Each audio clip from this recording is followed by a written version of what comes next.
Hello. We're on a hugging basis.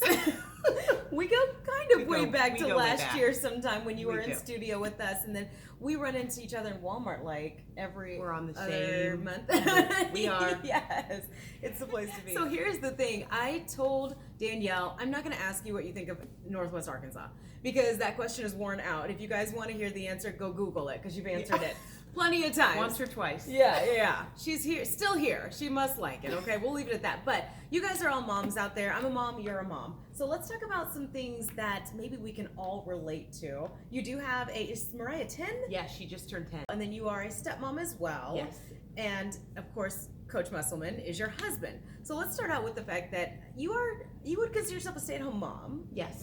I mean, you do work, but right. It's your husband, obviously, that you're out there supporting. That's why you're here, because of his job. And I think a lot of moms out there are in a similar position where it's the husband, the spouse, that's going out and working while they're at home. So how do you handle that? Because you're kind of in the spotlight whether you like it or not. Right. And everything seems to fall on your shoulders because he needs to focus. Right, absolutely. Well, to be honest, I am a stay-at-home mom in quotations, but I view it like what it really is.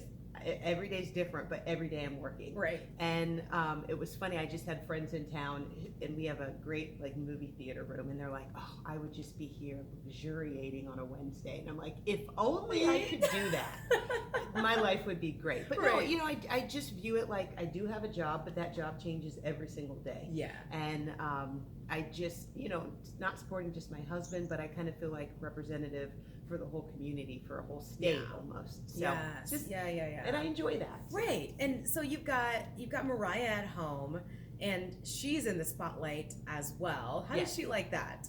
Have you seen her social media? No. She loves it. She loves it the most out of anyone in our family. Okay. It's kind of comical. Yeah. So we just go with it. My older stepsons they don't enjoy the spotlight as much as Mariah does. Okay. And everyone has a different personality. And so hers is to enjoy when the light camera action is on her. Yeah. She embraces it. That's she awesome. embraces it. Luckily, so my boys are young. They're not on social media yet. But a lot of parents deal with this in one way or another. And definitely Mariah.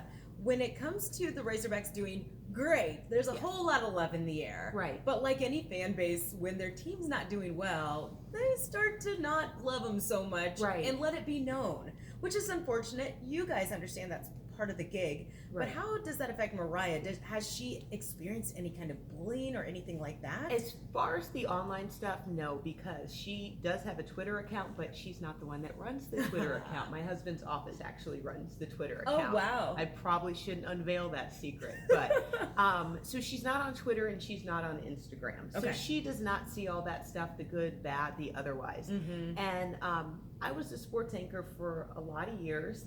And I experienced what it was like, far before Eric even started this college coaching thing. So it's something that we definitely have discussed. Yes. And I said, you know what? People are going to say things about your mom. People are going to say things about your dad. Yeah. And we've just talked about getting thick skin. Right. All that being said, this is the first year where when Eric first got the job and Mariah went to school, every day, I'm not kidding, she would come home and say, "Dad, is your team going to be good? Is your team going to be good?" And finally, after 2 weeks, we're like, "What is the deal?" And no pressure, guys. I'm like, what? What is happening? And she says, people at school keep coming up and saying, "Is the team going to be good? The team better." Oh no. So she has experienced that, but on the flip side, she has kids who are like, "Can you come to our classroom because everyone wants to meet Coach Musselman's daughter?" Oh. So she gets the good side too. Oh my gosh, where people, yes. I don't want to say they treat her like she's a celebrity, but they are, saying, "Oh, that's Coach Musselman's daughter." Yes. And she loves that extra attention. Okay. So you got to take the good with the bad. Good. Okay. Very good then. Let's talk about wins and losses. What's it like in the Musselman household after a win? Oh, it's wonderful. Literally, I have a list of things that I want to buy, things I want to fix the house up with, furniture, anything that we need. I just have a list. So after a win, I'm like, "Hey, have you noticed that the foyer needs a rug?" You won't even ask how much it costs. I'll just say, "Go get it." That's after a win. You got to take advantage of those, Absolutely. right? Yeah. But what about a loss? So a loss is the 100% opposite. Does the rug go back to the store? Yeah, the rug goes back to the store. No, you know what? He's a bad loser. He's really, really competitive, and he hates to lose, and that just kind of is what it is. And early on in our marriage, whenever he would lose, I would like send motivational text messages, and I realized that none of that matters. Yeah. He just needs time. Yeah. None of that. It doesn't matter. He doesn't care. He would be like, ah. Reading that probably just like makes him more he's just mad. like, girl, stop. But You're trying. I'm trying. But no, it takes time. It takes some time to kind of get over it. I try to just roll with it as long as I can, and eventually, if he carries out the anger a little bit too long, I'm like, look, right, and then I'll have to straighten him out. But I try not to go that route. I try to just give him a space and just.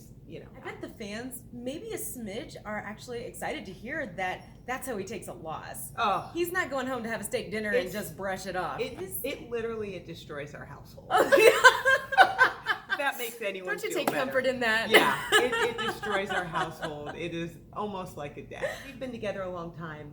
He hasn't lost a lot in his career, but he's lost games, and it's not my first rodeo. Right. We get over it. We move on to the next.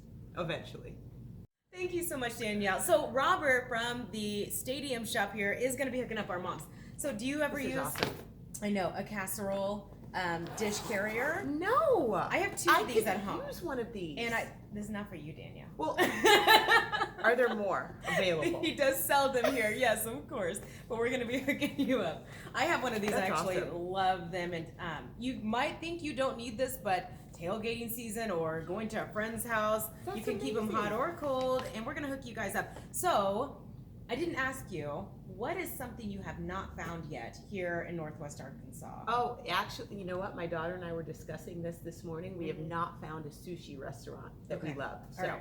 So tag a friend in the comments and then write your suggestion for where Danyelle can find sushi in Northwest Arkansas. She needs your help with this one. Yes. And we'll pick a winner, and you're going to win this from the Stadium Shop, Razorback Road, next to Baumwalker Stadium. Danyelle, thank you so much. This has been awesome. You guys can follow her on social, Instagram and Facebook. Yes. Twitter? Twitter too. I'm at Danyelle Sargent, I believe, which is my maiden name. So. Okay. You know what? I'll just put the link here. There you go. For you guys. All right. We'll see you next Monday. Thank you. Thanks for having me.